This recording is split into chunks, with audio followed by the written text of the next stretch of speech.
Worth it yung budol ko dito mga Beshi Bells.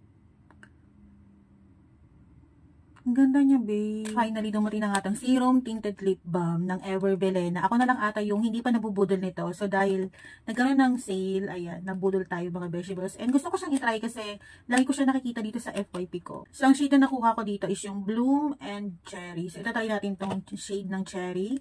Ayan, so nasa labas yung kulay niya. Pink yung shade nito. So, ayan yung packaging niya. Sobrang classic.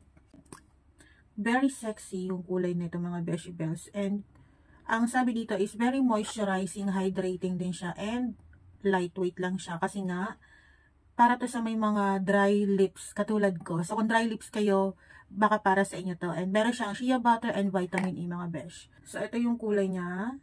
Ayan. Pink siya, mga beshi. And itry natin siya sa lips. Ayan. Ay, ang ganda.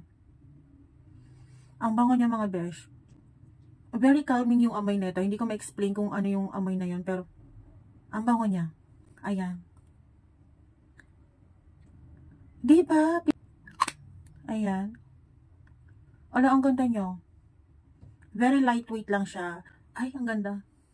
Ah, ang ganda niya. Ayan. So, try natin yung isa. Yung shade ng Bloom. Tanggalin natin. Ayan. So, dahil nga, lip balm siya, mabilis lang siyang matanggal, pero may naiwan siyang stain. Ayan, yung shade ng Bloom is para siyang wine color, mga beshi. Ayan yung shade ng Bloom. And itry natin siya sa lips. Ay, ang ganda. Ganda.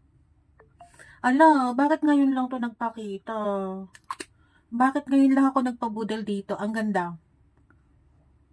Worth it. Ayan, so kung dry lips kayo mga Beshi Bells, ayan, perfect sa inyo kasi meron siyang shea butter na nakaka-moisturize ng lips natin mga Beshi Bells. Ang ganda niya, promise.